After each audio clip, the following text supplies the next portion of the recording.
When girls ruled baseball. During the dark days of World War II, America's baseball players were fighting overseas. This play is the incredible story of the girls who stepped up to the plate and united a nation.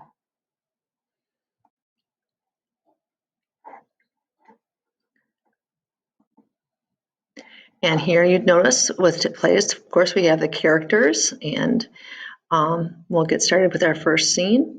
Scene 1, September 1941, a small town in upstate New York. Georgia, Florence, and Jenny are playing catch in Georgia's backyard. Georgia Baskin is on the mound. She winds up, and here's the pitch. Georgia pitches the ball to Jenny. Youch! Sorry, Jen. Just trying out my fastball. Must be Frankie's mitt. It gives you special powers. Those special powers won't protect me if Frankie catches me using it. How did Frankie get Joe DiMaggio to sign it? Joe DiMaggio was the most famous baseball player in America during the 1940s. Dad was visiting his brother in New York City. He went to Yankee Stadium and waited in the rain for Joe to appear. Frankie is so lucky. Dad should have given the mitt to me. I'm the one who loves baseball. In the 1940s, women did not have the same opportunities as men. Women could not play in a professional sports team, and it was very difficult for female athletes like Georgia to be taken seriously. Here comes Frankie. Uh-oh, let's scoot, Flo. Georgia's friends rushes as Frankie charges into the yard. What did I tell you about taking my mitt? Georgia throws the baseball in the air so high it seems to disappear into the clouds. She lines up the mitt to catch it, but Frankie yanks the mitt off her hand. The ball falls to the ground in a cloud of dust. Real girls don't play in the dirt. Scene 2. That night, the Baskins' house. As the Baskins sit down to dinner, Frankie complains about Georgia. I've told her 1,000,000 times not to use my mitt. Georgia, I've told you should be helping your mother after school. Georgia had finished her chores. Take it again, and I'll... Enough. Don't we have more important worries than some baseball mitt? The Baskins finish their dinner in silence. Afterward, Georgia helps her mother with the dishes. I'm sorry. They're not so really upset with you, Jared. They're just tense. The news isn't good over in Europe. World War II had erupted. Germany had invaded and conquered much of Europe. Any day, America would go to war. Will Frankie have to fight? Yes, I believe he will. And here we see an actual picture. It says, a difficult time. Each week, thousands of young men left their homes to fight overseas in World War II. In 1939, the U.S. Army had 190,000 men. By 1945, it had 8.3 million. Now, scene 3 takes us to Chicago. So we started in New York, went to the Baskins' house, and now we are in Chicago. The office of Philip Wrigley in Chicago. Gentlemen, let's face facts. Our country's at war. Our best men are on the battlefields, not in the baseball diamonds. All the biggest stars have enlisted. Hank Greenberg, Ted Williams. By 1943, America was fighting Germany and Japan. More than 9 million Americans were in the armed forces, including half of all the Major League Baseball players. Sir, President Roosevelt himself told us baseball is important for Americans, especially now. Times are tough. We need something to cheer about. Exactly my thinking. That's why I want to start a new league, a girls' league. We'll find the best girl players in the country, make up a few teams, and let them play ball. You really think Americans want to see their girls chewing tobacco and cursing at umpires?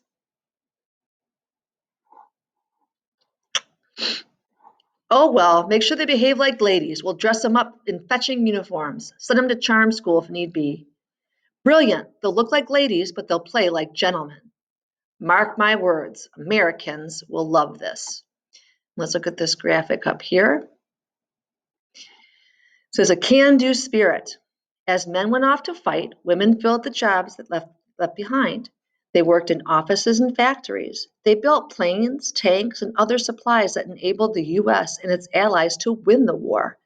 Women were expected to give up the jobs after the war ended. Then there's Rosie the Riveter. Says we can do it. This recruiting poster was used by an electric company that needed employees during the war. It became an iconic image of women in the workforce. So now we're in a different setting in our play. It says scene 4, a few weeks later, a high school playing field. Georgia, you're a star. Did you hear Mother screaming for you in the stands? It's nice to see her smiling. She's so worried about Frankie that she really smiles anymore. Have you heard from him since he was deployed? We only get scraps of news. At least you have his Joe DiMaggio mitt. It's bringing you luck. Flo, what a thing to say. Georgia doesn't care about the mitt. I meant as a way to think of her brother. I don't have the mitt anymore. I sent it to Frankie. I just hope he gets it. That's big of you, Georgia. You won't have time to play baseball, not on a battleship in the middle of the Pacific Ocean. Maybe the mitt will bring him luck. Florence and Jenny leave. Georgia's collecting her gear when two men walk up to her. Georgia Baskin, right? Yes. You've got quite an arm. Thanks. I'm Bill Larkin, and this here's Joe McDonald. We're talent scouts for the new ball league, a girls' league, 100% professional. It's going to be run by Mr. Philip Wrigley himself. This flyer explains all the details. Tryouts are in Bedford this weekend. We'd like you to come. If we like you, we'll send you a final tryout in Chicago. Think about it, will ya? I certainly will. Scene 5, we're now back at the Baskin's house and it's dinner time. Mrs. Baskin, I'm sending another package to Frankie tomorrow. Is there anything you want to add? I picked up a football magazine for him. I want to write a letter to him about the new baseball league. A new league? Georgia takes a paper from her pocket and smooths it out. Mrs. Baskin picks it up. A girls' league? Isn't that something? Girls playing like professionals? 2 scouts from the league came to my game today. They said I had talent and I should try out. No one wants to watch girls try to play baseball. They certainly went up to see Georgia pitch at the high school games. She's amazing. Georgia is 16 years old. She's not going to traipse around the Midwest in some kind of carnival. Excuse me, I have a terrible headache. Georgia gets up and goes to her room dejectedly. Girls playing baseball? If only Frank could hear this, he'd have a good laugh. Women are working in factories. Women are building airplanes and ships and guns. No one says that's nonsense. That's different. Those women are helping us win the war. These are dark times. Every day the newspapers tell us just how precarious things are. If our daughter has a chance to live her dream, I want her to take it. But she's so young. She is Frank. So is Frank, and he's at war. All right, if you want to let the girl go, I won't stop her. And down here we have some actual pictures from the girls' league. It says expected to be ladylike. Female baseball players like those on the Kenosha Comets, left, had to wear skirts and makeup. The racing bells above were one of the league's original 4 teams. Now we're at scene 6, May 1943 at Wrigley Field in Chicago. Georgia aces her tryout in Medford. She's a complete natural. She's invited to Chicago for the final selection. In Chicago, Georgia joined more than 250 young women trying out for just 60 spots among the league's 4 teams.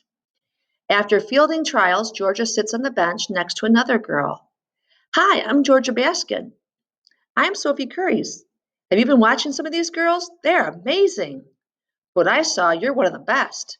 Thanks. You know, I've never wanted anything more in my entire life. Georgia smiles. Me neither. Finally, after 3 grueling days of tryouts, final selections are made. Georgia calls home with the news. Mom, I made it. I'm on the Racine Bells. I'm going to be a professional baseball player. Oh, Georgia. What's the matter? We got a telegram. It's Frank. What happened? He's been injured. There was an explosion on his ship. 4 boys were killed. He's in the hospital in Hawaii. And They don't know if he'll. Please report. I'm coming home. No, you stay where you are. You will take this opportunity and make the most of it. Do you understand? Yes, Mom. Yes, I think I do. And here we see some pics up here. Georgia Baskin, the main character of the story, is fictional, while the setting and major events are based on real events. From 1943 to 1954, women played baseball in the All-American Girls Professional Baseball League, AAGPBL. This league grew to have 10 teams and nearly 1 million fans. At age 15, Dorothy "Dottie" Schroeder, above, was the youngest recruit and became the best shortstop in the league. And here's a little home news for us here on the home front. Sophie Curries of Flint, Michigan, slides into home plate during spring training. At this time this photo was taken, she was the league's best base stealer. Now we're going to scene 7, which is 3 months later, at a playing field in Racine, Wisconsin. That's it, folks. Another electrifying game between our own Racine Bells and the ferocious Rockford Peaches. We've had some big plays. Sophie Curry stole 3 bases. And we had some solid relief pitching by youngster Georgia Baskin. Let's have a cheer for the teams. God bless America and God bless our troops. The crowd cheers. After the game, Georgia and her teammates gather in the locker room. I've never had so much fun. When you stole home, my heart jumped out of my chest. They almost nabbed me. When Georgia leaves the locker room, she's shocked to find her parents waiting outside. Mom, Dad? Oh no, has something happened to Frankie? Hi. Hello. Thank Where you. would you like me to start? That's right there, that's perfect. Thank you for letting us borrow it. No problem, my pleasure. Everything go okay today? Smooth. Yeah. Yeah, no issues. Yesterday, some colleagues got kicked off a couple times, but today was good. Good. Cool. Thanks. Thank you.